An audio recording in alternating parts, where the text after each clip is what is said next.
जयति पराशरसूनुः सत्यवती हृदयनन्दनो व्यासः यस्य आस्य कमलगलितं वाङ्मयम् अमृतं जगत्पिबति भुजगभोगाभमृद्यम्य हृद्यं निजभुजं दक्षिणं लक्षणाढ्यं ललितमुद्रिक्तविज्ञानमुद्रं भज भज अनन्तमित्यालपन्तं प्रणतवान् प्राणिनां प्राणभूतं प्रणतिभिः प्रीणये पूर्णबोधम् भवदवोष्णेन तातप्यमानान् भुवि परं नातमप्रेक्षमाणान् भुवनमान्येन च अन्येन दोष्णा भवतु भीर्मा इति नः सान्त्वयन्तम् प्रणतवान् प्राणिनां प्राणभूतं प्रणतिभिः प्रीणये पूर्णबोधम् जन्माद्यस्य हेतोन्मयादितरतश्चार्तेष्टविघ्नस्वराट् तेने ब्रह्महृदाय आदिकवये मुह्यन्ति यं सूरयः तेजो वारिमृदां यथा विनिमयो यत्र त्रिसर्गो मृषा धाम्ना स्वेन सदा निरस्तकुहकं सत्यं परं धीमहि नारायणं नमस्कृत्य नरं चैव नरोत्तमं देवीं सरस्वतीं व्यासं ततो ग्ರಂಥಮುಲ್ಲೀರಯೇತ್.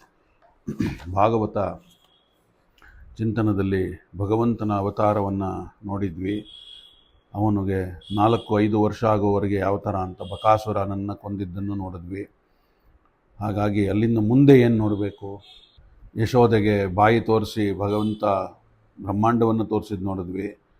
ಭಾರೀ ಗಾತ್ರದ ಜೋಡಿ ಮತ್ತಿನ ಮರ ಉರುಳು ಬಿದ್ದಿದ್ದು ಕೃಷ್ಣನನ್ನು ಕಟ್ಟಾಕಿದಾಗ ಕೃಷ್ಣನಿಗೆ ಏನು ಅಪಾಯ ಆಯಿತು ಅನ್ನೋ ಭಯದಿಂದ ಯಶೋದೆ ಓಡಿದ್ದು, ಅದನ್ನೆಲ್ಲ ನೋಡಿದ ಮೇಲೆ ಕೃಷ್ಣನಿಗೆ ಈಗ ಸುಮಾರು 5 ವರ್ಷಗಳು.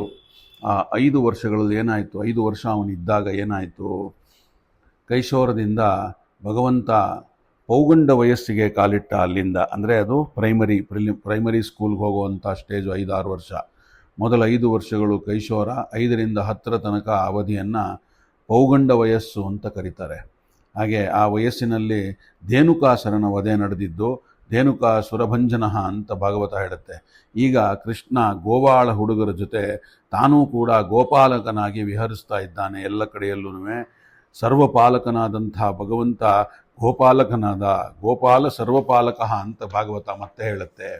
ಅದಕ್ಕೆ ಏನು ಹೇಳುತ್ತೆ ಅಂದರೆ, ಇದು ತತಶ್ಚ ಪೌಗಂಡವಯ ಶ್ರಿತೌ ವ್ರಜೆ ಬಭೂವತುಸ್ಥೌ ಪಶುಪಾಲ ಸಮ್ಮತವು ಅಂತ. ಮತ್ತು ಕಾಳಿಯ ಮಡುವಿನಲ್ಲಿ ಸೇರಿಕೊಂಡ. ಅದಾದ ಮೇಲಿಂದ ನೀರಿನ ವಿಷಮಯಗೊಳಿಸಿದಂತಹ ಒಂದು ಕಾಳಿಂಗ ಸರ್ಪ ಎಲ್ರಿಗೂ ಗೊತ್ತೇ ಇದೆ. ಜನರಿಗೆ ತೊಂದರೆ ಕೊಡುತ್ತಿದ್ದಂತಹ ಕಾಳಿಯ ಸರ್ಪನ ದಮನ, ಅದರ ಮೇಲೆ ಭಗವಂತ ಮುಳುಗದ, ಒಳಗಡೆ ಹೋದ, ನೀರಲ್ಲಿ ಆಡ್ತಾ ಇರೋಂಥರ ಹೋಗಿ ಎಲ್ಲರೂ ಅವನ ಫ್ರೆಂಡ್ಸು ಗೋಪಾಲಕರೆಲ್ಲ ಭಗವಂತ ನೀರಿನಲ್ಲಿ ಅಂದರೆ ಕೃಷ್ಣ ನೀರಿನಲ್ಲೇ ಮುಳುಗೋದ ಅಂತ ತಿಳ್ಕೊಂಡು ಗಾಬರಿಗೊಂಡರು. ಸ್ವಲ್ಪ ಹೊತ್ತಿನ ನಂತರ ಎಲ್ಲರನ್ನೂ ಕರ್ಕೊಂಬಂದರು ಊರಿನಿಂದ. ಆಗ ಅವರೆಲ್ಲರ ಮುಂದೆ ಆ ಕಾಳಿಯ ಸರ್ಪವನ್ನು ಮೇಲೆ ಹಿಡಿದು ಎತ್ತಿ ಅದರ ಕುತ್ತಿಗೆಯನ್ನು ಕಂಠದತ್ರ ಬಿಗಿದು ಹಿಡಿದು ಕೈಯಿಂದ ಆ 7 ಹೆಡೆಯ ಸರ್ಪದ ಮೇಲೆ ಭಗವಂತ ನರ್ತನವನ್ನು ಮಾಡ್ತಾ ಇದ್ದಾನೆ. ಈ ದೃಶ್ಯವನ್ನು ನೋಡಿದಂಥವರೆಲ್ಲರೂ ದಿಗ್ಭ್ರಮೆ ಆಗೋದ್ರು. ಕಾಳಿಯ ಮರ್ದನವನ್ನು ಕೃಷ್ಣ ಆ ಪದನೃತ್ಯಕ್ಕೆ ಮಣಿದಂತಹ ಸರ್ಪ ಅಲ್ಲಿಂದ ಕಾಲು ಕಿತ್ತು ಭಗವಂತನಿಗೆ ನಮಸ್ಕಾರ ಮಾಡಿ, ಏಕೆಂದರೆ ಶೇಷದೇವರು ಭಗವಂತನನ್ನು ಹಿಡ್ಕೊಂಡಿದ್ದಾನೆ ಶೇಷದೇವರನ್ನು. ಹಾಗಾಗಿ ಶೇಷದೇವರು ಭಗವಂತನಿಗೆ ಮಣಿಸಿ ಅಲ್ಲಿಂದ ಹೊರಟೋಡಿತದು. ಮುಂದಿನ ಘಟನೆ ಅಲ್ಲಿಂದ ಏನಾಯಿತು, ಗೋಪ ಬಾಲಕಿಯರ ಕಾತ್ಯಾಯಿನಿ ವ್ರತ ಅಂದರೆ ಅವರ ವಸ್ತ್ರಾಪಹಾರ, ಗೋಪಿಕಾಸ್ತ್ರೀ ವಸ್ತ್ರಾಪಕಾರ ಅಂತ ಭಾಗವತ ಹೇಳುತ್ತೆ. ಏನಿದ್ರ ಅರ್ಥ, ಕೃಷ್ಣ ಯಾಕೆ ಹೀಗೆ ಮಾಡ್ದ? ಎಲ್ಲರೂ ಹೇಳೋದು ಇದನ್ನೇ. ಗೋಪಿಕಾಸ್ತ್ರೀಯರ ಬಟ್ಟೆಯನ್ನು ಕದ್ದ, 16,000 ಜನರನ್ನು ಮದುವೆ ಆದ, ಅದೆಲ್ಲ ಮುಂದೆ ನೋಡೋಣಂತೆ. ಆದರೆ ಬಟ್ಟೆಯನ್ನು ಏನಕ್ಕೆ ಕದ್ದ, ಬೆಣ್ಣೆಯನ್ನು ಏನಕ್ಕೆ ಕದೀತಿದ್ದ, ಇವೆಲ್ಲ ಇವಾಗ ಬರುವಂಥದ್ದು. ಇದಕ್ಕೆ ಕಾರಣವೂ ಇದೆ. ಕೃಷ್ಣ ಮುದ್ದು ಮಗು, ಅವಾಗ 7 ವರ್ಷದ ಹುಡುಗ, ಯಾರನ್ನಾದರೂ ಮರುಳುಗೊಳಿಸುವಂಥ ಸುಂದರವಾದಂಥ ಹುಡುಗ, 7 ವರ್ಷದ ಪುಟ್ಟ ಪೋರ ಅವನು. ಈ ಮುದ್ದು ಹುಡುಗನೆಂದರೆ ಸಹಜವಾಗಿಯೇ ಗೋಪಿಕಾಸ್ತ್ರೀಯರಿಗೆ ಮಾಮೂಲಾಗೇ ಮಕ್ಕಳನ್ನು ಕಂಡ್ರೆ ಎಲ್ರಿಗೂ ಇಷ್ಟ. ಹಾಗಾಗಿ ಗೋಪಿಕಾಸ್ತ್ರೀಯರಿಗೆ ಎಲ್ಲಿಲ್ಲದೆ ಇರೋವಂಥ ಆಕರ್ಷಣೆ ಆ ಮಗುವನ್ನು ಕಂಡ್ರೆ. ನಂದ ಗೋಕುಲದ ಹದಿಹರೆಯದ ಹುಡುಗಿಯರು ಕಾತ್ಯಾಯಿನಿ ವ್ರತವನ್ನು ಹಿಡಿದು ದೇವಿಯನ್ನು ಪ್ರಾರ್ಥಿಸಿಕೊಂಡ್ರು. ತಾಯಿ, ಈ ಕೃಷ್ಣ ಮಡದಿಯಾಗುವಂಥ ಭಾಗ್ಯವನ್ನು ನಮಗೆ ಕೊಡು ಅಂತ ಕೇಳ್ಕೊಂಡ್ರು. ಯಾಕಂದರೆ ಎಲ್ರಿಗೂ ಅಷ್ಟು ಆಕರ್ಷಣೆಯನ್ನು ಮಾಡ್ತಾ ಇದ್ದ ಅವನು. ಇದಕ್ಕಾಗಿ ಪ್ರತಿದಿನ ಯಮುನಾ ನದಿಯಲ್ಲಿ ಸ್ನಾನ, ಕಾತ್ಯಾಯಿನಿಯ ಅರ್ಚನೆ. ಅದಾದ ಮೇಲೆ ಇಂಥ ಬೆಳಿಗ್ಗೆ ಬೆಳಕು ಹರಿಯುವ ಮುನ್ನ ಗೋಪಿಕೆಯರು ಬಟ್ಟೆಯನ್ನೆಲ್ಲ ತೆಗೆದಿಟ್ಟು ಯಮುನೆಯಲ್ಲಿ ಸ್ನಾನ ಮಾಡ್ತಾ ಇದ್ದಾರೆ, ಮೈ ತೊಳ್ಕೊಳ್ತಾ ಇದ್ದಾರೆ. ಕೃಷ್ಣ ಅವರ ಬಟ್ಟೆಯನ್ನು ಹಾರಿಸಿದ. ಕೃಷ್ಣನ ಪತಿಭಾವದಿಂದ ಆರಾಧಿಸುತ್ತಿದ್ದಂಥ ಹುಡುಗಿಯರೆಲ್ಲರೂ ಬಟ್ಟೆಯನ್ನು ಕೃಷ್ಣ ಅಪಹರಿಸಿಬಿಟ್ಟ. ಇದೊಂದು ಅವರ ಅರ್ಪಣಾಭಾವದ ಪರೀಕ್ಷೆ ಮಾಡ್ತಾ ಇದ್ದಾನೆ ಕೃಷ್ಣ ಅನ್ನೋದನ್ನು ನಾವು ತಿಳ್ಕೋಬೇಕು. ಅದನ್ನೇ ಭಾಗವತ ತಿಳಿಸ್ತಾ ಇರೋವಂಥದ್ದು. ಯಾಕಂದರೆ ಹೆಂಡತಿ ಆದಂಥವಳು, ಅವ್ರ ಹೆಂಡತಿ ನನಗೆ ಇಂಥ ಗಂಡ ಬೇಕು ಅಂತ ಹೇಳ್ತಾ ಇರ್ಬೇಕಾದ್ರೆ ಹೆಂಡತಿ ಆದಂಥವಳು ಅರ್ಪಣಾಭಾವ ಇಲ್ಲ ಅಂದರೆ ಗಂಡ ಹೆಂಡತಿ ಆಗೋಕ್ಕೆ ಸಾಧ್ಯವೇ ಇಲ್ಲ. ಗೋಪಿಕಾ ಸ್ತ್ರೀಯರು ಮನಸಾ ತಮ್ಮನ್ನು ತಾವು ಅರ್ಪಿಸಿಕೊಂಡಿದ್ದಾರೆ ಕೃಷ್ಣನಿಗೋಸ್ಕರ. ಆದರೆ ಈ ಅರ್ಪಣೆಯ ಆಳ ಎಷ್ಟು ಅಂತ ಭಗವಂತ ತಿಳ್ಕೊಳ್ಬೇಕಾಗಿತ್ತು ಅಥವಾ ಅವರಿಂದ ತಿಳಿಸ್ಬೇಕಾಗಿತ್ತು ಪ್ರಪಂಚಕ್ಕೆ. ಪೂರ್ತಿಯಾಗಿ ಅರ್ಪಿಸಿಕೊಂಡಿದ್ದು ನಿಜವಾದರೆ ನಾಚಿಕೆಗೆ ಅಲ್ಲಿ ಕಾರಣವೇ ಇಲ್ಲ. ಯಾವುದೇ ಹೆಣ್ಣು ತನ್ನನ್ನು ತಾನು ಪ್ರತಿಗೆ ಅರ್ಪಿಸಿಕೊಳ್ಳುವಾಗ ನಾಚಿಕೆ ಎಲ್ಲಿ ಬರುತ್ತೆ. ಹಾಗೆ ಒಟ್ಟು ತಾತ್ಪರ್ಯ ಏನಪ್ಪ ಅಂದರೆ, ಭಗವಂತನ ಮುಂದೆ ನಾವು ನಮ್ಮ ದೌರ್ಬಲ್ಯಗಳನ್ನು ಮುಚ್ಚಿಟ್ಟುಕೊಳ್ಳಬಾರದು. ಇದೇ ಅದರ ತಾತ್ಪರ್ಯ. ಇದೇ ಗೋಪಿಕಾ ಸ್ತ್ರೀಯರ ವಸ್ತ್ರಾಪರಣದ ಹಿಂದೆ ಇರುವಂಥ ದೊಡ್ಡ ಅಧ್ಯಾತ್ಮ. ನಾವು ಅವನ ಮುಂದೆ ಬಯಲಾಗಬೇಕು. ಹಾಗಾಗಿ ನಾವು ಅವನ ಮುಂದೆ ಬೆತ್ತಲಾಗದೇ ಇದ್ದರೆ ಭಗವಂತ ಅವನು ತೋರಿಸ್ಕೊಳ್ಳೋದಿಲ್ಲ ನಮಗೆ. ಅವನು ಮುಚ್ಚಿಟ್ಕೋತಾನೆ. ಅವನು ಸಾಮಾನ್ಯವಾಗೇ ಭಗವಂತ ಮುಚ್ಚಿಡೋ ಅಂಥ ವಸ್ತು ಯಾರಿಗೂ ಕಾಣಲ್ಲ. ನಾವು ನಮ್ಮ ಒಂದು ದೌರ್ಬಲ್ಯಗಳನ್ನು ಮರೆಮಾಚಿಕೊಂಡ್ರೆ ಭಗವಂತ ನನ್ನ ಹತ್ರನೂ ಮರೆಮಾಚ್ತಾನೆ, ನಾನು ಮರೆಮಾಚ್ತೀನಿ, ನಿನ್ನ ಮುಂದೆ ಬರಲ್ಲ ಅಂತ ಹೇಳ್ತಾನೆ. ದೇವರನ್ನು ಅರ್ಥ ಮಾಡಿಕೊಂಡಲ್ಲಿ, ದೇವರಿಗೆ ಸರ್ವಸ್ವವನ್ನು ಅರ್ಪಿಸಿಕೊಂಡಲ್ಲಿ ನಾವು ನಾಚುವುದಕ್ಕೆ ಕಾರಣವೇ ಇಲ್ಲ. ಅವನು ಎಲ್ಲೆಲ್ಲೂ ಇರುವಂಥವನು, ನನ್ನೊಳಗೂ ಇದ್ದಾನೆ, ನನ್ನ ಹೊರಗೂ ಇದ್ದಾನೆ. ಅವನಿಗೆ ಕಾಣದಂತೆ ಏನನ್ನೂ ಮುಚ್ಚಿಡೋದು ಸಾಧ್ಯವಿಲ್ಲ ಅನ್ನೋದು ಇದು ನಾವು ತಿಳ್ಕೊಳ್ಬೇಕಾಗಿರುವಂಥ, ಭಗವದ್ ಅರ್ಪಣ ಮಾಡಬೇಕಾಗಿರುವಂಥ ಬುದ್ಧಿ ಇದು. ಸತ್ಯ ಅರಿವಾದಾಗ ಬೆತ್ತಲಾಗುವುದರ ರಹಸ್ಯವೂ ನಮಗೆ ಅರಿವಾಗುತ್ತೆ. ಅಂದರೆ ಇಲ್ಲಿ ಮಾನಸಿಕವಾಗಿ ಆಗಬೇಕು ಮುಖ್ಯವಾಗಿ. ನನ್ನಲ್ಲಿ ಯಾವುದೇ ದೌರ್ಬಲ್ಯವಿದ್ದರೂ ಭಗವಂತನ ಮುಂದೆ ಅದನ್ನು ಬಚ್ಚಿಟ್ಕೊಳ್ಳಬಾರ್ದು, ಮುಚ್ಚಿಟ್ಕೊಳ್ಳಬಾರ್ದು. ಬೆತ್ತಲಾಗಿ ನನ್ನ ಒಂದು ಇದನ್ನು ತಗೊಳಪ್ಪ ನೀನು, ಎಲ್ಲವೂ ನಿನಗೆ ಗೊತ್ತಿರೋ ಅಂಥದ್ದು ಅಂತೇಳಿ ಕೈ ಎತ್ತಿ ನಮಸ್ಕಾರ ಮಾಡಿ ಸರ್ವಸ್ವವನ್ನು ಅರ್ಪಣೆ ಮಾಡಿ ಕಂಪ್ಲೀಟ್ಲಿ ಸರೆಂಡರ್ ಆಗಿಬಿಟ್ಟಾಗ ಭಗವಂತ ಅವನು ಹಾಗೆ ಕಂಪ್ಲೀಟಾಗಿ ನಮ್ಮನ್ನು ಪೋಷಣೆ ಮಾಡುವಂಥ ಭಾರವನ್ನು ಎತ್ತಿ ಹಿಡ್ಕೋತಾನೆ ನಮ್ಮನ್ನು. ಅದರಿಂದ ಈ ಗೋಪಿಕಾ ಸ್ತ್ರೀಯರು ತಮ್ಮನ್ನು ಎಷ್ಟು ಅರ್ಪಿಸಿಕೊಂಡಿದ್ದಾರೆ ಅನ್ನೋದನ್ನು ಪರೀಕ್ಷಿಸೋದಕ್ಕೋಸ್ಕರವಾಗಿ ಗೋಪಿಕಾ ಸ್ತ್ರೀಯರ ವಸ್ತ್ರಾಪರಣ, ಆ ಒಂದು ಅರ್ಪಣೆಯ ನಿಜವಾದ ಅರಿವನ್ನು ಅವರಲ್ಲಿ ಮೂಡಿಸೋದಕ್ಕಾಗಿ ಪರೀಕ್ಷೆಯ ಲೀಲಾ ನಾಟಕ. ಹಾಗೆ ಮೊದಲು ಗೋಪಿಕಾ ಸ್ತ್ರೀಯರು ಹೇಳಿದ್ರು, ಗೋಪಿಕೆಯರು ಮಿಂದರು, ಸ್ನಾನ ಆಯಿತು, ಬಟ್ಟೆ ಉಡಕ್ಕೆ ಅಂತ ನೋಡ್ತಾರೆ, ದಡದ ಹತ್ರ ಬಟ್ಟೆ ಇಲ್ಲ. ಮೇಲೆ ಆ ಒಂದು ಕೃಷ್ಣ ಬಟ್ಟೆಯನ್ನು ಎತ್ಕೊಂಡು ಮರದ ಮೇಲೆ ಕೂತಿದ್ದಾನೆ ಕೃಷ್ಣ ಬಟ್ಟೆಗಳ ಜೊತೆಗೆ. ಮೊದಲು ಗೋಪಿಕಾರು ಕೃಷ್ಣನ ಹೆದರಿಸುವಂತೆ ತಂತ್ರ ಮಾಡಿದ್ರು. ಕೃಷ್ಣ ಬಟ್ಟೆಯನ್ನು ಬೇಗ ಕೊಡು, ಇಲ್ಲಾಂದರೆ ಹೋಗಿ ನಾನು ರಾಜನಿಗೆ ಅರಸನಿಗೆ ದೂರು ಕೊಡ್ತೇವೆ ಅಂತಂದರು. ಆಗ ಕೃಷ್ಣ ನಗ್ತಾನೆ, ದೂರು ಕೊಡಿ ಅಂತಂದ ಕೃಷ್ಣ. ಯಾಕಂದರೆ ಕೃಷ್ಣನಿಗೆ ಗೊತ್ತು ಅಲ್ಲಿ ಬಟ್ಟೆ ಇಲ್ಲ. ಹೋಗಿ ದೂರನ್ನು ಕೊಡಬೇಕು ಅಂದರೆ ಬಟ್ಟೆ ಹಾಕ್ಕೊಂಡು ಹೋಗಬೇಕು, ಬಟ್ಟೆ ಇಲ್ಲ ಅಲ್ಲಿ. ದೂರು ಕೊಡಲು ಹೋಗುವುದಾದರೂ ಹೇಗೆ? ಹಾಗಾಗಿ ಹೃದಯದ ಅರಸನೇ ಎದುರು ಬಂದಾಗ ಅವರು ಇನ್ಯಾವ ಅರಸನಿಗೆ ಹೋಗಿ ದೂರು ಕೊಡಲು ಸಾಧ್ಯ ಆಗುತ್ತೆ? ಹಾಗಾದರೆ ಗದರಿಸಿ ಫಲ ಇಲ್ಲ ಅಂಥೇಳಿ, ನಿನ್ನ ದಮ್ಮಯ್ಯನಪ್ಪ, ದಯವಿಟ್ಟು ಆಯಿತು, ನಮ್ಮ ತಪ್ಪಾಯಿತು, ಕೊಟ್ಬಿಡು, ನಾವು ಯಾವ ಅರಸನಿಗೂ ಹೇಳೋದು ಏನೂ ಮಾಡೋದಿಲ್ಲ, ದಯವಿಟ್ಟು ಬಟ್ಟೆಯನ್ನು ಕೊಟ್ಬಿಡು ಅಂದ. ಕಂಗಲಾಚ್ಕೊಂಡು ಬೇಡ್ಕೊಂಡ್ರು. ಮೇಲಕ್ಕೆ ಬಂದು ತಗೊಳ್ಳಿ, ಕೊಡ್ತೇನೆ ಎಂದ ಕೃಷ್ಣ. ದೇವರ ಮುಂದೆ ಮುಚ್ಚಿಕೊಳ್ಳಬಾರದು ಅನ್ನೋದಕ್ಕೆ ಇದನ್ನು ತೋರಿಸ್ತಾ ಇರೋವಂಥದ್ದು. ಹಾಗೆ ಬಟ್ಟೆ ಅಂದರೆ ಕನ್ನಡದಲ್ಲಿ ದಾರಿ ಅಂತ ಅರ್ಥ ಅಂತ ನಾವು ತಿಳ್ಕೊಳ್ಬೇಕಾಗತ್ತೆ. ಅವರು ಪೂರ್ತಿಯಾಗಿ ಆ ದಾರಿಯನ್ನು ಬಂದಾಗ ನೋಡೋಕ್ಕೆ ಅಥವಾ ಆ ಪೂರ್ತಿಯಾಗಿ ಬಿಚ್ಚಿಕೊಂಡಾಗ ಕೃಷ್ಣ ಅವರಿಗೆ ಬಟ್ಟೆ ನೀಡಿದ. ಅದನ್ನು ಅಂದರೆ ದಾರಿಯನ್ನು ತೋರಿಸ್ದ, ಸಂಸಾರ ದಾಟುವ ದಾರಿಯನ್ನು ತೋರಿಸ್ಬಿಟ್ಟ ಅವರಿಗೆಲ್ಲ. ಗೋಪಿಕಾ ಸ್ತ್ರೀಯರಿಗೆ ಈ ಮೂಲಕ ದಾರಿ ತೋರಿಸಿಕೊಟ್ಟು ಸಾಧನೆಯ ಮಾರ್ಗವನ್ನು ತೋರಿಸಿಬಿಟ್ಟ. ಅವರು ಅನನ್ಯರಾಗಿ ಕೈ ಎತ್ತಿ ಶರಣಾದಾಗ ಬಟ್ಟೆ ಕೊಟ್ಟ. ಶರಣಾದವರಿಗೆಲ್ಲರಿಗೂ ಕೂಡ ಬಟ್ಟೆ ತೋರುವ ಕರುಣಾಳು, ಅಂದರೆ ದಾರಿಯನ್ನು ತೋರುವಂತಹ ಕರುಣಾಳು ಅವನೇ ಅಲ್ವೇ? ಹಾಗಾಗಿ ಹೀಗೆ ಗೋಪಿಕಾ ವಸ್ತ್ರಾಪಹಾರದ ಹಿನ್ನೆಲೆಯಲ್ಲಿ ಬಹುದೊಡ್ಡ ಆಧ್ಯಾತ್ಮದ ಅರ್ಥವಿದೆ ಅನ್ನೋದನ್ನು ನಾವು ತಿಳ್ಕೊಳ್ಬೇಕಾಗತ್ತೆ. ಭಾಗವತ ನಮಗಿದನ್ನು ತಿಳಿಸುತ್ತೆ. ಕೃಷ್ಣ ಬಟ್ಟೆ ಕದ್ದ, ಬೆಣ್ಣೆ ಕದ್ದ. ಪ್ರತಿಯೊಂದು ಘಟನೆಯ ಹಿಂದೆಯೂ ಒಂದು ಆಧ್ಯಾತ್ಮದ ಸಂದೇಶ ಇದೆ. ಭಕ್ತಿಯ ಬೆಣ್ಣೆ ಮನಸ್ಸಿನಲ್ಲಿ ಮೂಡಬೇಕು. ನಮ್ಮ ಹೃದಯ ಸಮುದ್ರದಲ್ಲಿ ಆ ಒಂದು ಹಾಲಿನ ಸಮುದ್ರ ಅದು ಎಲ್ಲೆಲ್ಲೋ ಬೇರೆ ಕಡೆ ಇಲ್ಲಪ್ಪ. ಹಾಲಿನ ಸಮುದ್ರದಲ್ಲಿ ಶೇಷಶಾಹಿಯಾದ ಭಗವಂತ ಮಲಗಿದ್ದಾನೆ ಅಂದರೆ ಎಲ್ಲಿದೆ ಆ ಹಾಲಿನ ಸಮುದ್ರ ಹೇಳಿ, ಸ್ವಲ್ಪ ನಾವು ನೋಡ್ತೀವಿ ಅಂದರೆ ಎಲ್ಲೂ ಬೇರೆ ಕಡೆ ಇಲ್ಲಪ್ಪ, ಅದು ನಿನ್ನ ಹೃದಯದ ಒಳಗಡೆ ಇದೆ. ಹಾಗಾಗಿ ಆ ಹೃದಯ ಸಮುದ್ರದಲ್ಲಿ ನೀನು ಆ ಒಂದು ಹಾಲನ್ನು ಮೊಸರು ಮಾಡಬೇಕು. ಅದು ಗಂಟಲಿಗೆ ಬರುತ್ತೆ. ಮೊಸರು ಅಂದರೆ ಮೊಸರಿನ ಸಮುದ್ರ, ಅದು ಗಂಟಲೇ ನಮ್ಮ ಗಂಟಲಲ್ಲಿರುವಂಥ ವಿಶುದ್ಧಿ ಚಕ್ರವೇ ಮೊಸರಿನ ಸಮುದ್ರ. ಅಲ್ಲಿಂದ ಮೇಲ್ಮುಖಕ್ಕೆ ನಾವು ನಮ್ಮ ಆಧ್ಯಾತ್ಮವನ್ನು ತಗೊಂಡಾಗ ಭೂಮಧ್ಯದಲ್ಲಿ, ನಾವು ಗೀತೆಯಲ್ಲೂ 8ನೇ ಅಧ್ಯಾಯದಲ್ಲಿ ನೋಡ್ತಾ ಇದ್ದೇವೆ, ಭೂಮಧ್ಯದಲ್ಲಿ ನಿಂತಾಗ ಅದು ನಮಗೆ ಅಮೃತದ ಸಮುದ್ರ ಆಗುತ್ತೆ, ಅಮೃತದ ಕಡಲು ಅದು. ಆ ಬೆಣ್ಣೆ ಆ ಒಂದು ಹೃದಯದಿಂದ ಗಂಟಲಿಗೆ ಬಂದು ಗಂಟಲಿಂದ ಭೂಮಧ್ಯಕ್ಕೆ ತರುವಂಥದ್ದೇ ಈ ಪ್ರತಿಕ್ರಿಯೆಯ ಒಂದು ಆಧ್ಯಾತ್ಮದ ಹಿನ್ನೆಲೆ. ಹಾಗೆ ಬೆಣ್ಣೆ ಮನಸ್ಸಿನಲ್ಲಿ ಮೂಡಬೇಕು, ಅದನ್ನು ಭಗವಂತನಿಗೆ ಅರ್ಪಿಸಬೇಕು. ಇದೇ ಒಂದು ಅನುಸಂಧಾನದಿಂದಲೇ ಉಡುಪಿಯಲ್ಲಿ ಆಚಾರ್ಯ ಶ್ರೀ ಮಧ್ವರು ಕಡಗೋಲು ಕೃಷ್ಣನನ್ನ ಸ್ಥಾಪನೆ ಮಾಡಿದ್ದು. ಕೈನಲ್ಲಿ ಕಡಗೋಲು, ತಮಾಷೆಯಾಗಿ ಏನೋ ಒಂದು ಇಲ್ಲ ಸಿಗ್ಲಿಲ್ಲ ಇಟ್ಕೊಳ್ಳೋಕ್ಕೆ ಅಂತ ಇಟ್ಕೊಂಡಿಲ್ಲ. ಆ ಒಂದು ಆಚಾರ್ಯ ಬನ್ನಂಜೆ ಅವರ ಗೀತೆಯಲ್ಲೇನವೇ ಹೇಳಿರೋ ಹಾಗೆ, ಉಡುಪಿಯ ಕಂಡೀರ ಉಡುಪಿಯ ಕೃಷ್ಣನ ಕಂಡೀರ, ಕೃಷ್ಣನ ಕಂಡೀರ ಕೃಷ್ಣನ ಉಡುಪಿಯ ಕಂಡೀರ ಅಂತ ಅದರಲ್ಲಿ ಬರುತ್ತೆ. ಕಡಗೋಲು ತೀರದಿಂದೆದ್ದು ಬಾರ ನಮ್ಮೆದೆಯ ಬೆಣ್ಣೆ ಕಡೆದು ಅಂತ. ಆ ನಮ್ಮೆದೆಯಲ್ಲಿರುವಂಥ ಭಕ್ತಿ ಎಂಬ ಬೆಣ್ಣೆಯನ್ನ ಕಡಿಲಿಕ್ಕೋಸ್ಕರ ಹಿಡಿದಂಥ ಕಡಗೋಲು ಅದು, ಅದೇ ಅದರ ಪ್ರತೀಕ. ಹಾಗೆ ಆ ಒಂದು ಭಗವಂತನಿಗೆ ಅರ್ಪಿಸಿದಾಗ ಯಾರಲ್ಲಿ ಭಕ್ತಿಯ ಬೆಣ್ಣೆ ಇದೆಯೋ ಅಲ್ಲಿಗೆ ಭಗವಂತ ತಾನೇ ಬಂದು ಅದನ್ನ ಕಡೆದು ಸ್ವೀಕಾರ ಮಾಡ್ತಾನೆ. ನಮ್ಮ ಭಕ್ತಿಯನ್ನು ಅವನಿಗೆ ಅರ್ಪಿಸೋದು ಇದೇ ಈ ಒಂದು ಬೆಣ್ಣೆಯ ಕದಿಯುವಂತ ಅದರ ಮಹತ್ವ. ಒಳಗಿನ ಸಂದೇಶಕ್ಕೆ ಹೊರಗಿನ ಬೆಣ್ಣೆಯ ಲೀಲಾ ನಾಟಕ ಇದು. ಗೋಪಿಕಾ ಸ್ತ್ರೀಯರ ಅಂತರಂಗದಲ್ಲಿ ಇಂಥ ಭಕ್ತಿಯ ಬೆಣ್ಣೆ ಇತ್ತು. ಅವರು ಬಂದು ಚಾಡಿ ಏನೋ ಹೇಳ್ತಾ ಇದ್ರು, ನೀ ಯಶೋದೆಗೆ ನಿನ್ನ ಮಗ ನೋಡು ಬೆಣ್ಣೆ ಕದ್ದ ಮೊಸರು ಕದ್ದ ಅಂತ. ಆದರೆ ಒಂದು ದಿನ ಅವನು ಬರಲಿಲ್ಲ ಅಂದರೆ ಚಡಪಡಿಸಿ ಹೋಗ್ತಾ ಇದ್ರು. ಬೆಣ್ಣೆ ಇಟ್ಟಿದ್ನಲ್ಲ ಕೃಷ್ಣನಿಗೆ, ಯಾಕೋ ಇವತ್ತು ಬಂದು ತೊಗೊಂಡೋಗ್ಲಿಲ್ವಲ್ಲ ಅವನು ಅಂತ. ಅದಕ್ಕಂತಲೇ ಕೃಷ್ಣ ಬೆಣ್ಣೆಯನ್ನು ಕದ್ದ. ಕೃಷ್ಣ ಕದಿಯಲೆಂತಲೇ ಅವರು ಬೆಣ್ಣೆಯನ್ನು ಮುಚ್ಚಿ ಕಾಯ್ತಾ ಇದ್ರು, ಮುಚ್ಚಿಟ್ಟು. ಹೀಗೆ ಈ ಒಂದು ಗೋಪಿಕಾ ಸ್ತ್ರೀಯರ ಒಂದು ಲೀಲಾ ನಾಟಕ, ಬೆಣ್ಣೆ ಕದಿಯುವುದರ ಒಂದು ಲೀಲಾ ನಾಟಕದ ಆಧ್ಯಾತ್ಮದ ಹಿನ್ನೆಲೆ ಈ ಥರ ಇರುತ್ತೆ. ಅದರಿಂದ ನಮ್ಮ ಹೃದಯದಲ್ಲಿರುವಂಥ ಬೆಣ್ಣೆಯನ್ನ, ಭಕ್ತಿ ಎಂಬ ಬೆಣ್ಣೆಯನ್ನ ಅವನ ಕಡಗೋಲಿನಿಂದ ಕಡಿದು ಅವನೇ ಸ್ವೀಕಾರ ಮಾಡಬೇಕು. ಅದನ್ನ ನಮ್ಮೊಳಗೆ ಇದ್ದಾನವನು, ಎಲ್ಲವನ್ನೂ ಅವನೇ ಮಾಡಬೇಕು. ಇದು ಯಾವಾಗ ಸಾಧ್ಯ? ಗೋಪಿಕಾ ಸ್ತ್ರೀಯರ ಥರ ಕಂಪ್ಲೀಟ್ ಆಗಿ ನಾವು ಭಗವಂತನ ಮುಂದೆ ಬಿಚ್ಚಿಕೊಂಡು ಸರೆಂಡರ್ ಆದಾಗ ಮಾತ್ರವೇ ಸಾಧ್ಯ ಇದು.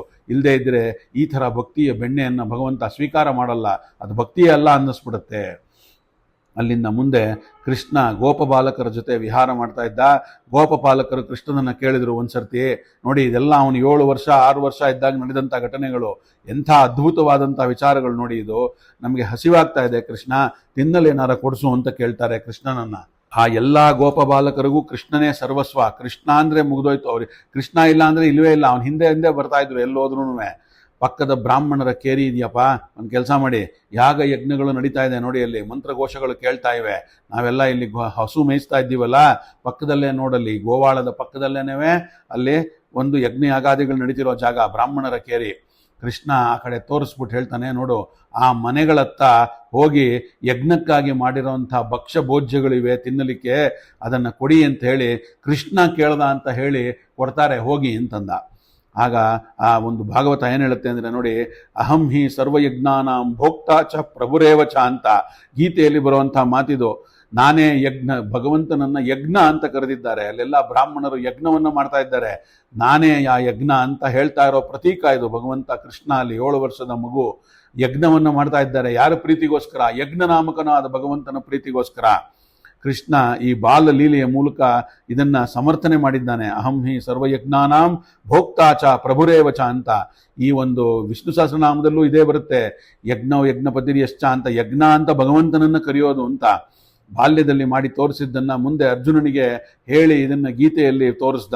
ಬಾಲಕರು ಏನ್ ಮಾಡಿದ್ರು? ಅಲ್ಲಿಗೆ ಹೋದ್ರು, ಬ್ರಾಹ್ಮಣರ ಕೇರಿಗೆ ಹೋದ್ರು. ಆ ಬ್ರಾಹ್ಮಣರ ಬಳಿ ಕೃಷ್ಣನ ಮಾತನ್ನು ನಿವೇದಿಸಿಕೊಂಡ್ರು. ಕೃಷ್ಣ ಹೇಳಿದ್ದಾನೆ, ಯಜ್ಞಕ್ಕಾಗಿ ತಯಾರು ಮಾಡಿರುವಂಥ ದೇವರಿಗೆ ಅರ್ಪಿಸದೆ ಯಾರಾದರೂ ಗೋವಾಳಿಗಳಿಗೆ ನೀಡ್ತಾರೆಯೇ, ಆದರೆ ಕೇಳ್ತಾನದನ್ನ, ನನಗೆ ಕೊಡಿ ಅದನ್ನ, ಕೃಷ್ಣ ಹೇಳಿದ್ದಾನೆ ಅಂತ. ಆಗ ಆ ಬಾಲಕರೆಲ್ಲ ಆ ಒಂದು ಬ್ರಾಹ್ಮಣರು ಬೈದು ಬಿಡ್ತಾರೆ. ಯಾರ ಯಜ್ಞ ಆಗದಿರಾ ಕೊಡ್ತಾರೇನೋ? ಗೋಪ ಬಾಲಕರು ವಾಪಸ್ಸು ಬರಿಗೆ ಬೈದು ಕಳಿಸ್ಬಿಡ್ತಾರೆ. ಆ ಒಂದು ಗೋಪ ಬಾಲಕರು ಬರಿಗೆಯಲ್ಲಿ ವಾಪಸ್ ಬಂದು ಬರ್ತಾರೆ. ಯಾಕೆ ಹೀಗಾಯ್ತು ಅಂದ್ರೆ, ಶುಕಾಚಾರ್ಯರು ಹೇಳ್ತಾರೆ ಇದಕ್ಕೆ ಸುಂದರವಾದ ವಿವರಣೆ ಭಾಗವತದಲ್ಲಿ. ತಂ ಬ್ರಹ್ಮ ಪರಂ ಸಾಕ್ಷಾತ್ ಭಗವಂತ ಮದೋಕ್ಷಜಂ ಮನ್ಯುದ್ಯಷ್ಟ್ಯಾಚ್ತ್ಯ ದುಷ್ಟಜ್ಞ ಮಾರ್ತ್ಯಾತ್ಮಾನೋ ನಮ ಮುನಿರೆ ಅಂತ ಹೇಳಿ, ಮೇನಿರೆ ಅಂತ. ಈ ಬ್ರಾಹ್ಮಣರಿಗೆ ಕೃಷ್ಣ ಸಾಕ್ಷಾತ್ ಭಗವಂತ ಅನ್ನೋ ಪ್ರಜ್ಞೆ ಇರಲಿಲ್ಲ. ಅವರು ಯೋಚನೆ ಮಾಡಿದ್ರು, ಈತ ಒಬ್ಬ ತುಂಟ ಹುಡುಗ, ಆದರೆ ಒಳ್ಳೆ ಹುಡುಗ, ತುಂಬ ನೋಡ್ಲಿಕ್ಕೆ ತುಂಬ ಚೆಂದ ಇದ್ದಾನೆ, ತುಂಬ ತುಂಟ. ಆದರೆ ಹುಡುಗಾಟದಲ್ಲಿ ಯಜ್ಞಕ್ಕೆ ಆಹುತಿ ಕೊಡುವ ಮುನ್ನ ಎಲ್ಲವನ್ನೂ ಗೋಪಾಲಕರಿಗೆ ಕೊಡಿ ಅಂತ ಹೇಳಿದ್ದಾನೆ ಅಂತಂದ್ರೆ ಇದಕ್ಕೆ ತಿಳುವಳಿಕೆ ಸಾಲದು ಈ ಮಗುಗೆ ಅಂತ ತಿಳ್ಕೊಂಡ್ರು ಎಲ್ರು. ಹುಡುಗನ ಬುದ್ಧಿ ಇದು, ಅದರಿಂದ ಅವನನ್ನು ಬೈದು ಕಳಿಸಿದ್ರು. ಅವರ ಯೋಚನೆ ಹೀಗೆ ಹರಿಯುತ್ತೆ ಹೊರತು ಪರಮಾರ್ಥವನ್ನು ಅರಿತುಕೊಳ್ಳಲಿಕ್ಕೆ ಸಾಧ್ಯವಾಗಲೇ ಇಲ್ಲ ಆ ಬ್ರಾಹ್ಮಣರಿಗೆ. ಭಗವಂತ ಸ್ವತಃ ಮೈದಾಳಿ ಬಂದು ಎದುರುಗಡೆ ಆಹುತಿಗೆ ಕೈ ನೀಡಿ, ನನಗೆ ಇದು ಆಹುತಿ ಕೊಡಿ ಅಂದ್ರೂ ಆ ಭಗವಂತನಿಗೆ ನಾವು ಯಜ್ಞಕ್ಕೆ ಹಾಕ್ತೀವಿ ಹೊರತು ನಿನಗೆ ಕೊಡಲ್ಲ ಅನ್ನೋಂಥ ಮಂದಿ ಏನೋ ಅವರು. ನಾವೆಲ್ಲರೂ ಅದೇ ತರಹ ಮಂದಿಯವರೇನೇವೆ. ಸುಮ್ಮನೆ ಬೆಂಕಿಗೆ ಸುರಿಯೋದಕ್ಕಿಂತ ಅವನ ಬಳಗದ ಹುಡುಗರಿಗೆ ಹಂಚಿದ್ರೆ ಹೆಚ್ಚು ಸಮರ್ಥವಾಗ್ತಿತ್ತೇನೋ, ಆದರೆ ಅದನ್ನು ಮಾಡಲಿಲ್ಲ. ಗೋಪಾಲಕರ ಪ್ರಾರ್ಥನೆ ಅವನ ಆಜ್ಞೆ ಅವರ ಉತ್ತರವಾಯಿತು, ಕೊಡಲ್ಲ ಅಂತ ಆ ಹುಡುಗರ ಕಡೆಗೆ ಗಮನವನ್ನೇ ಹರಿಸದೆ ಅವರು ಯಜ್ಞ ಕಾರ್ಯವನ್ನ ಕಂಟಿನ್ಯೂ ಮಾಡ್ಕೊಂಡು ಹೋದ್ರು. ಅವಾಗ ಆಜ್ಞೆಯ ಸ್ವಾಹ ಅಗ್ನಾಯ ಇದನ್ನ ಮಮ ಅಂತ ಹೇಳಿ ಯಜ್ಞ ಮಾಡ್ತಾನೆ ಇದ್ದಾರೆ. ಇತ್ತ ಗೋಪಾಲಕರು ವಾಪಸ್ ಬಂದ್ರು, ಕೃಷ್ಣನಿಗೆ ನಡೆದಂತ ಸಂಗತಿಯನ್ನು ಹೇಳಿದ್ರು. ಕೃಷ್ಣ ಹೇಳ್ದ, ಹಾಗಾದ್ರೆ ಇನ್ನೊಂದು ಕೆಲಸ ಮಾಡಿ, ಯಾರನ್ನು ಕೇಳಿದ್ರಿ ನೀವು ಈ ತರ ಹೇಳಿದ್ರು ಬ್ರಾಹ್ಮಣರು ಅಂದ್ರು. ಅಯ್ಯೋ ಅದಕ್ಕೆ ನಿಮಗೆ ಬುದ್ಧಿ ಇಲ್ಲ ಅನ್ನೋದು. ಒಂದು ಕೆಲಸ ಮಾಡಿ, ಗಂಡಸರ ಬಳಿ ಯಾರು ನಿಮ್ಮನ್ನು ಹೋಗಿ ಕೇಳಿ ಅಂತಿದ್ದು ಪೆದ್ರು ನೀವು, ಹಿಂದ್ಗಡೆಯಿಂದ ಹೋಗಿ ಹೆಂಗಸರು ಅಡಿಗೆ ಮಾಡ್ತಾ ಇರೋರು, ಗಂಡಸರಲ್ಲ, ಆ ಅಡಿಗೆ ಮನೆ ಹತ್ರ ಹೋಗಿ ಕಿಟಕಿ ಹತ್ರ ಕೃಷ್ಣ ಬಲರಾಮರು ಬಂದಿದ್ದಾರೆ ಅಂತ ಹೇಳಿ ಸಾಕು, ಇನ್ನೇನು ಹೇಳ್ಬೇಡಿ, ಎಲ್ಲ ನಿಮಗೆ ಕೊಟ್ಟು ಕಳಿಸ್ತಾರೆ ಹೋಗಿ ಇಂದ. ಆಗ ತಿರ್ಗಾ ಹೇಳ್ತಾ ಇದ್ದಾನೆ ಕೃಷ್ಣ, ಮಾಂ ಜ್ಞಾಪಯತ ಪತ್ನಿಭ್ಯ ಸಸಂಕರ್ಷಣಮಾಗಾತಂ ಅಂತ ಹೇಳಿ. ಕೃಷ್ಣ ಎನ್ನುವ ಶಬ್ದ ಕಿವಿಗೆ ಬಿದ್ದದ್ದೇ ತಡ ಎಲ್ಲ ಹೆಂಗಸರು ಬಗೆ ಬಗೆ ಅಂತಹ ರಸದೂಟವನ್ನು ಹಿಡ್ಕೊಂಡು ಹೊರಟು ಬಿಟ್ರು. ಗಂಡಸರು ತಡೆದರೂ ಕೂಡ ಯಾರೂ ಲೆಕ್ಕ ಮಾಡಲಿಲ್ಲ. ಇರು ಇರು ಅಂತ ಹೇಳ್ತಾ ಇದ್ದಾರೆ. ನೋಡಿ, ಈ ಚಿತ್ರ ನಿಮ್ಮ ಕಣ್ಣು ಮುಂದೆ ಬರಬೇಕು. ಅಲ್ಲಿ ಮುಂದ್ಗಡೆ ದೊಡ್ಡ ಯಾಗ ಯಜ್ಞ ನಡೀತಾ ಇದೆ, ಅಡಿಗೆ ಮನೆ ಈ ಕಡೆ, ಅಲ್ಲಿ ಅಡಿಗೆ ಮಾಡ್ತಾ ಇದ್ದಾರೆ ಹೆಂಗಸರು ಎಲ್ರೂ. ಕಿಟಕಿಯಲ್ಲಿ ಹೋಗಿ ಗೋಪಾಲಕರು ಕೃಷ್ಣ ಬಲರಾಮರು ಬಂದಿದ್ದಾರೆ ಅಂದ್ರು. ಮಾಡಿರೋ ಅಡಿಗೆಯನ್ನೆಲ್ಲ ಕೈನಲ್ಲಿ, ಅದರಲ್ಲಿ ಯಾವ್ಯಾವ್ದು ರುಚಿಯಾಗಿತ್ತು ಎಲ್ಲ ಒಂದು ಪಾತ್ರೆಯಲ್ಲಿ ತುಂಬಿಕೊಂಡು ಕೃಷ್ಣನಿಗೆ ಕೊಡಬೇಕು ಅಂತ ಓಡ್ತಾ ಇದ್ದಾರೆ ಅವರೆಲ್ಲ. ಹಾಗಾಗಿ ಆ ಒಂದು ತಾವೇ ಸ್ವತಃ ಹೊತ್ಕೊಂಡು ಹೋಗಿ ಕೃಷ್ಣನಿಗೆ ನಡೆದೇ ಬಂದುಬಿಟ್ರು. ನದಿಗಳು ಒಂದು ಕಡಲಿಗೆ ಹರಿದು ಬರೋ ತರಹ, ಯಾರು ತಡೆಯಕ್ಕಾಗಲ್ವಲ್ಲ ಅದನ್ನ ನದಿ ಹರಿದು ಬರೋದು, ಆ ತರ ಹರಿದು ಬಂದುಬಿಟ್ರು. ಚತುರ್ವಿಧಂ ಬಹುಗುಣ ಮನ್ನಮಾದಾಯ ಭಜನೈ ಅಭಿಪ್ರಾಯ ಪ್ರಿಯಂ ಸರ್ವ ಸಮುದ್ರ ವಿಮ ನಿಮ್ನಾಹ ಅಂತ ಹೇಳಿ.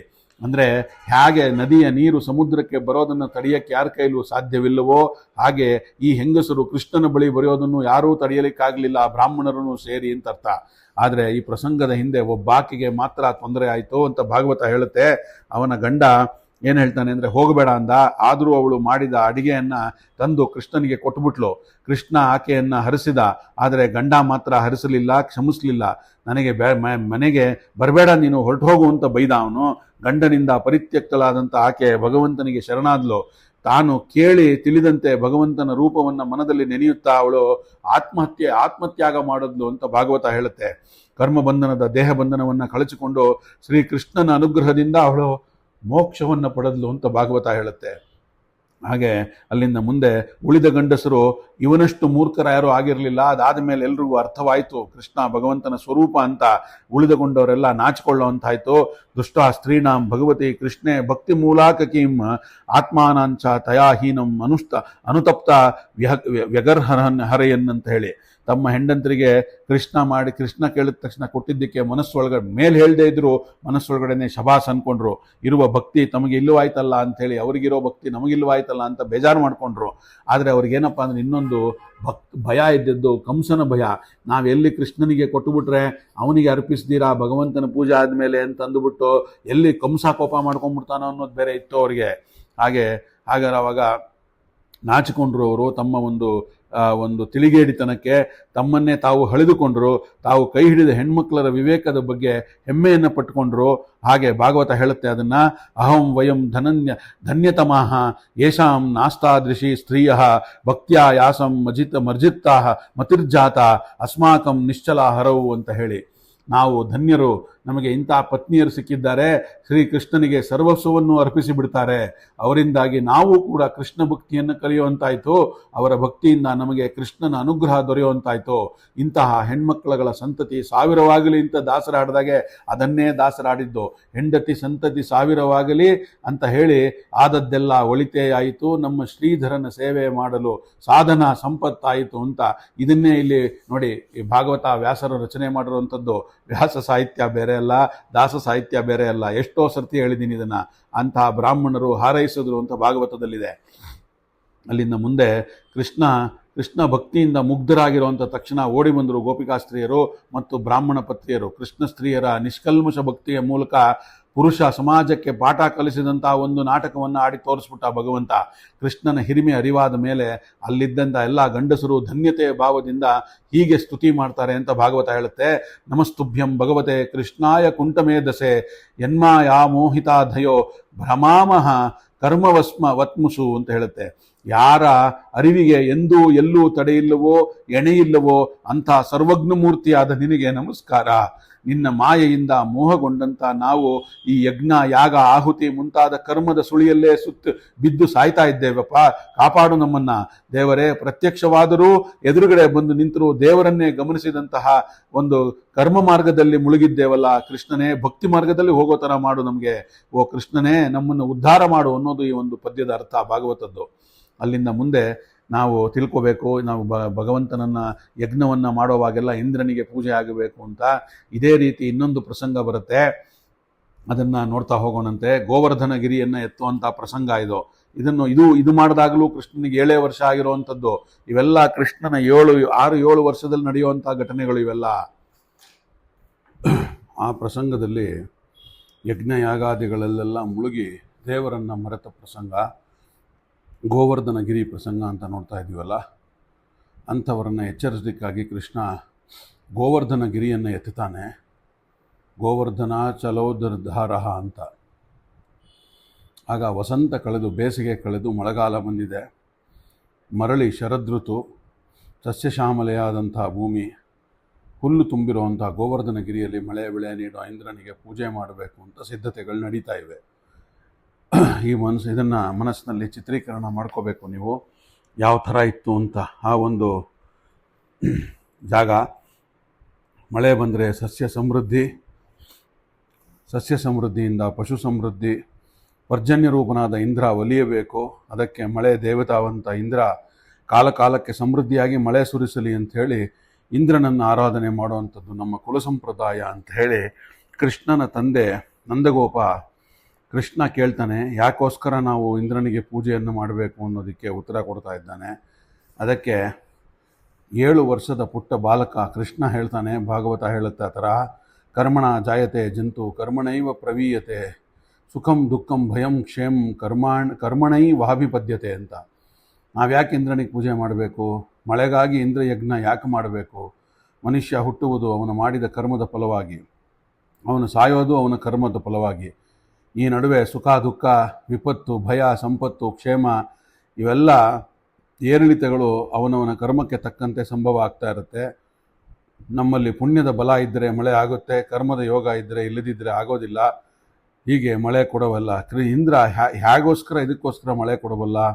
ಮಳೆ ಬೆಳೆ ಎಲ್ಲ ನಮ್ಮನ್ನು ಕರ್ಮಾಧೀನ ಹೊರತು ಇಂದ್ರನ ಅಧೀನ ಅಲ್ಲ ಅಂತ ಹೇಳ್ತಾ, ಇಲ್ಲಿ ಕರ್ಮ ಅಂದರೆ ಬರಿಯ ಜಡಕರ್ಮ ಅಂತ ನಾವು ತಿಳ್ಕೋಬಾರ್ದು. ಅದಲ್ಲ ಇದು. ಆ ಕರ್ಮಗಳ ಹಿಂದೆ ಕರ್ಮ ನಿಯಾಮಕನಾದ ಭಗವಂತನ ನಿಯತಿ ಇದೆ. ಜಗತ್ತಿನ ಆಗುಹೋಗುಗಳು ಕರ್ಮ ನಿಯಾಮಕನಾದ ಭಗವಂತ ಅವನ ನಿಯತಿಗೆ ಒಳಪಟ್ಟಿದೆಯೇ ಹೊರತು ಕರ್ಮಾಧೀನವಾದಂಥ ಇಂದ್ರನಿಗೆ ನಿಯಮದಲ್ಲಿಲ್ಲ. ಅದು ನಾವು ಮಾಡಿದ ಫಲೋನ್ಮುಖವಾದಂಥ ಕರ್ಮ ಮತ್ತು ನಿಯಾಮಕನಾದ ಭಗವಂತ ಅನುಗ್ರಹ ಇಷ್ಟೇ ಗಮನಿಸಬೇಕಾದಂಥ ವಿಚಾರ. ಇಲ್ಲಿ ಇಂದ್ರನ ಪಾತ್ರ ಏನೂ ಇಲ್ಲ ಅಂತ ಕೃಷ್ಣ ಹೇಳ್ತಾನೆ. ಅಸ್ತಿ ಚೇದೀಶ್ವರ ಕಶ್ಚಿತ್ ಫಲರೂಪದಃ ಸ ಕರ್ಮಣಾಂ ಕರ್ತಾರಂ ಭಜತೆ ಸೋಪಿ ನಹ್ಯ ಕರ್ತು ಪ್ರಭುರ್ಹಿ ಸಹ ಅಂತ. ಯಾರೋ ಇಂದ್ರನೋ ಪರ್ಜನ್ಯನೋ ನಮ್ಮನ್ನು ನಿಯಂತ್ರಿಸ್ತಾ ಇದ್ದಾನೆ ಅಂತ ಹೇಳಿ ಒಪ್ಪಿಕೊಂಡು ಅವನ ನಿಯಂತ್ರಣಕ್ಕೆ ಎಷ್ಟರ ಮಟ್ಟಿನದು ಇರೋವಂಥದ್ದು. ನಾವು ನಮ್ಮ ಕರ್ಮಗಳಿಗೆ ತಕ್ಕಂತೆ ನಾವು ಬದುಕುತ್ತೇವೆ, ನಾವು ಮಾಡಿದ ಕರ್ಮಗಳಿಗೆ ತಕ್ಕ ಫಲವನ್ನೇ ಅನುಭವಿಸ್ತೇವೆ. ಇಂದ್ರ ಕೊಟ್ಟಾನು ಅಂತ ತಿಳ್ಕೊತೀವಿ ಅಷ್ಟೇನವೇ. ಆದರೆ ಅದು ಕೊಡೋವಂಥದ್ದು ನಮ್ಮ ಫಲಕ್ಕೆ ಅನುಗುಣವಾಗಿರುವಂಥದ್ದು. ನಾವು ಮಾಡಿದ್ದನ್ನು ಅವನಿಂದ ಪಡೆಯಲಾರದು, ನಾವು ಮಾಡಿದ್ದನ್ನು ಅವನು ಅಳಿಸಲಾರ. ಎರಡೂ ಕೂಡ ಆಗಲ್ಲ. ನಾವು ಮಾಡದೇ ಇರೋದನ್ನು ಅವನು ಕೊಡೋದಿಲ್ಲ, ನಾವು ಮಾಡಿದ್ದನ್ನು ಅವನು ಅಳಿಸೋಕ್ಕೂ ಆಗಲ್ಲ. ನಾವು ಮಾಡಿದ ಕರ್ಮವೇ ನಮ್ಮ ಬದುಕಿಗೆ ಮಾನದಂಡವಾಗುತ್ತೆ. ಇಂದ್ರನು ಕರ್ಮದ ನಿಯತಿಗೆ ಒಳಪಟ್ಟವನೇ ಹೊರತು ಕರ್ಮ ಎಂದು ಇಂದ್ರ ನಿಯತಿಗೆ ಒಳಪಟ್ಟಿಲ್ಲ ಅಂತ ಕೃಷ್ಣ ಹೇಳ್ತಾ ಇದ್ದಾನೆ. ನೋಡಿ, ಗೀತೆಯಲ್ಲೆಲ್ಲ ಏನೇನು ಹೇಳ್ದ, ನಾನೇ ಎಲ್ಲವನ್ನೂ ನಡೆಸ್ತಾ ಇರೋನು, ಎಲ್ಲ ದೇವತೆಗಳು ನನ್ನ ಅಧೀನವಾಗಿರುವಂಥದ್ದು, ಇಡೀ ಪ್ರಪಂಚ ನನ್ನ ಅಧೀನದಲ್ಲಿದೆ, ನಾನು ಎಲ್ಲರಲ್ಲೂ ಇದ್ದೇನೆ, ಆದರೆ ನನ್ನಲ್ಲಿ ಏನೂ ಇಲ್ಲ ಅನ್ನೋದನ್ನು ತೋರಿಸ್ತಾ ಇರೋವಂಥ ಮತ್ತೊಂದು ವಿಚಾರ ಇಲ್ಲಿ ಭಾಗವತದಲ್ಲಿ ಕೃಷ್ಣನೇ ಹೇಳ್ತಾ ಇರುವಂಥದ್ದನ್ನು. ಕಿಮಿಂದ್ರೇ ನೇಹ ಭೂತಾನಾಂ ಸ್ವಸಂ ಕರ್ಮಾನುವರ್ತಿನಾಂ ಅನಿಶ್ಯೇ ನಾಥ್ಯತಾ ಕರ್ತುಂ ಸ್ವಾಭಾವಿಹಿತಂ ನೃಣಾಂ ಅಂತ. ಹೀಗಿದ್ದ ಮೇಲೆ ಇಂದ್ರನ ಕೊಟ್ಟಿರೋ ಅಂಥದ್ದು ನಮಗೇನಾಗಬೇಕಾಗಿದೆ? ಕೊಡದಿದ್ದರೆ ಕೊಟ್ಟರೆ ಯಾಕೆ ಈ ಇಂದ್ರ ಪೂಜೆ? ನಮ್ಮ ಸ್ವಭಾವಕ್ಕೆ ತಕ್ಕಂತೆ ನಮ್ಮ ಬದುಕು, ಅದನ್ನೇನು ಇಂದ್ರ ಬದಲಿಸೋಕ್ಕಾಗೋದಿಲ್ಲ. ಸ್ವಭಾವದಂತೆ ಕರ್ಮಕ್ಕೆ ತಕ್ಕ ಫಲ. ಅದರಿಂದ ನಮ್ಮ ಕರ್ತವ್ಯವನ್ನು ನಿಯಂತ್ರಿಸುವಂಥವನು ನಮ್ಮ ಸ್ವಭಾವವನ್ನು ನಿಯಂತ್ರಿಸುವ ದೇವನಿಗೆ, ಅಂಥ ದೇವನಿಗೆ ಶರಣಾಗೋಣ. ನಮ್ಮ ಸ್ವಭಾವಕ್ಕೆ ಸಹಜವಾಗಿ ಬದುಕೋಣ. ಅದಕ್ಕೆ 100 ದೇವತೆಗಳು ಮಣಿಯೋದು ಬೇಡ ಅಂತ ಹೇಳ್ತಾ ಇದ್ದಾನೆ. ತಸ್ಮಾತ್ ಗವಾಂ ಬ್ರಾಹ್ಮಣ ಮುದ್ರೇಶ್ವರಾಭ್ಯಂತಾಮಕಃ ಯ ಇಂದ್ರಯಾಗ ಸಂಭವಾರೈಸ್ಯ ಸದ್ಯಾಂತ ಮಕಃ ಅಂತ. ಇನ್ನು ಮುಂದೆ ಇಂದ್ರಯಜ್ಞ ಇಂದ್ರ ಪೂಜೆ ಬೇಡ. ನಮ್ಮ ಹಸುಗಳಿಗೆ ಹುಲ್ಲು ಕೊಡುವನು ಇಂದ್ರ ಅಲ್ಲ, ಗೋವರ್ಧನ ಪರ್ವತ. ಭಗವಂತ ಈ ಬೆಟ್ಟದಲ್ಲೇ ಇದ್ದಾನೆ. ಇಲ್ಲಿ ಹುಲ್ಲು ಹಸಿರಾಗಿ ತುಂಬಿ ನಮ್ಮ ಜೀವನಕ್ಕೆ ಕೊಟ್ಟಿದ್ದಾನೆ. ಈ ಪರ್ವತ ಭಗವಂತನ ಪ್ರತೀಕ, ಇದನ್ನೇ ಪೂಜೆ ಮಾಡೋಣ ಅಂತ ಹೇಳ್ತಾನೆ. ಗೋವುಗಳು ನಮಗೆ ಹಾಲು ಕೊಡತಕ್ಕಂಥ ಪ್ರತ್ಯಕ್ಷ ದೇವತೆಗಳು. ಗೋವುಗಳಲ್ಲಿ ಭಗವಂತ ಇದ್ದಾನೆ. ಗೋವರ್ಧನದ ಪೂಜೆಯ ಜೊತೆಗೆ ಗೋವುಗಳ ಪೂಜೆಯೂ ನಡೆಯಲಿ. ಗೋಪೂಜೆ ಗೋವಿಂದನ ಪೂಜೆ ಆಗುತ್ತೆ ಅಂತ ಹೇಳ್ತಾ ಇದ್ದಾನೆ. ಕೃಷ್ಣನ ಮಾತು ಎಲ್ಲರಿಗೂ ಮೆಚ್ಚುಗೆ ಆಯಿತು. ಇಂದ್ರನ ಪೂಜೆಗೆ ಅಂತ ಹೇಳಿ ನೋಡಿ, 7 ವರ್ಷದ ಬಾಲಕ ಇಡೀ ಊರವ್ರನ್ನ ಒಪ್ಪಿಸ್ತಾ ಇದ್ದಾನೆ. ಪೂಜೆಗೆ ಅಂತ ತಂದ ಸಾಮಗ್ರಿಗಳಿಂದ ಗೋವರ್ಧನಗಿರಿಯ ಪೂಜೆ ಮಾಡಿಬಿಡ್ತಾರೆ ಎಲ್ಲರೂ.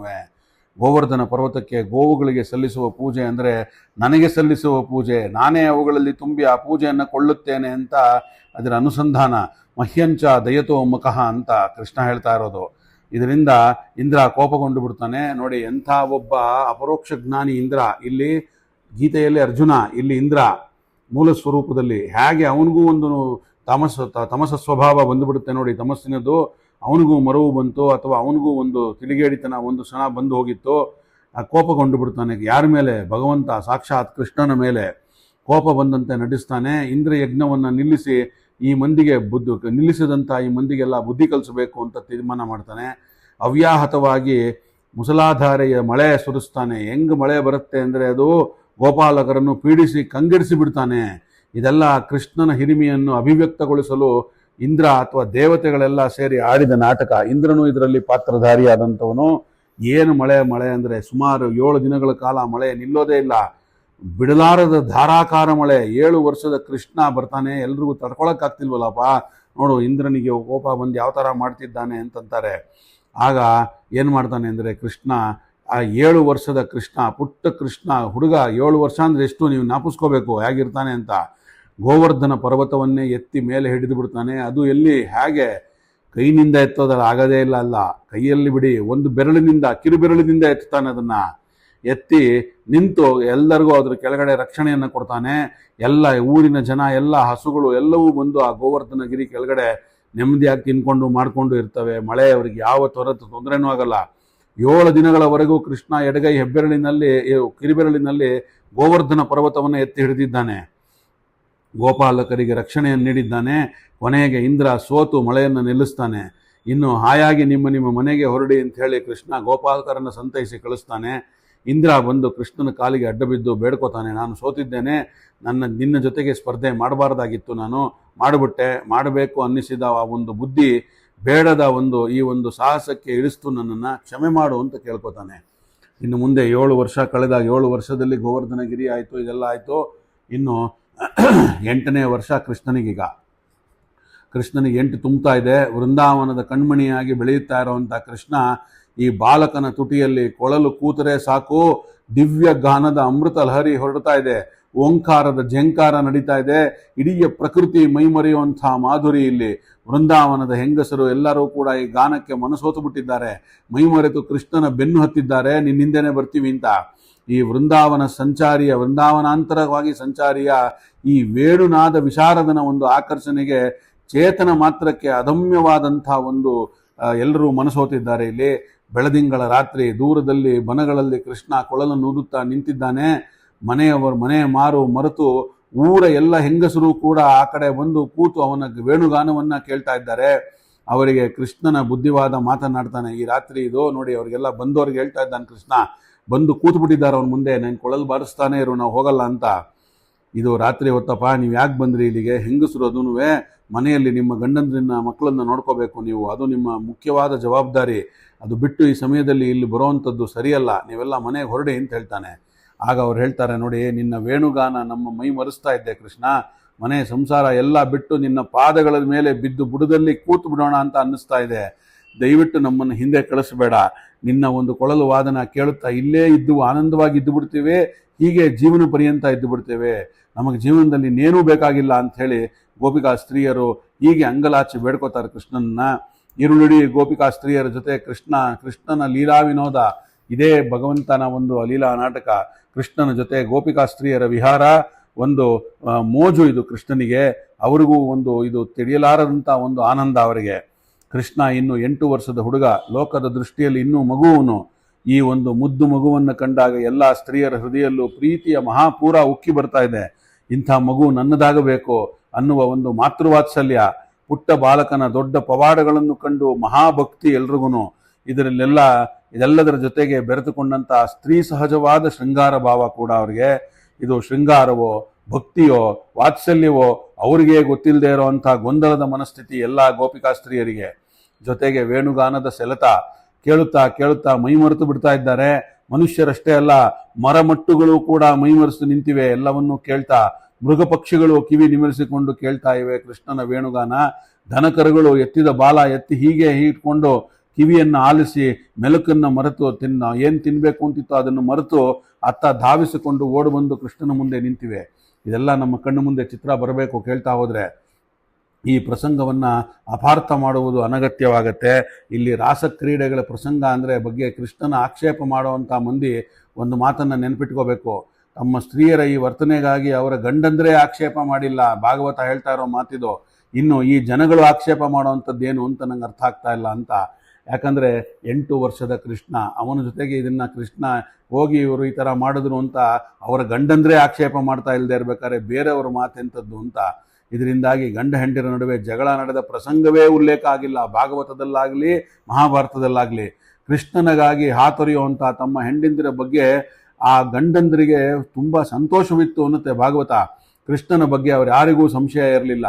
ಮತ್ತು ಈ ಆಕ್ಷೇಪ ಮಾಡುವ ಮಂದಿಗೆ ಯಾಕೆ ಈ ಥರ ಕೃಷ್ಣನ ಬಗ್ಗೆ ಸಂಶಯ ಬಂತೋ, ಯಾಕೆ ಅವನ ಇದನ್ನು ವ್ಯಕ್ತಿತ್ವನ ಇಲ್ಲಿ ಈ ಒಂದು ಮಂದಿ ಎಲ್ಲ ನೆಗೆಟಿವ್ ಆಗಿ ಕಾಣ್ತಾ ಇದ್ದಾರೋ ಭಗವಂತನಿಗೆ ಗೊತ್ತದು. ಅವರಲ್ಲೂ ಆ ಭಗವಂತನೇ ಕೂತು ಈ ಥರ ನೆಗೆಟಿವ್ ಆಗಿ ಮಾತಾಡ್ಸಿರ್ತಾನೆ, ಏನು ಮಾಡೋಕ್ಕಾಗಲ್ಲ.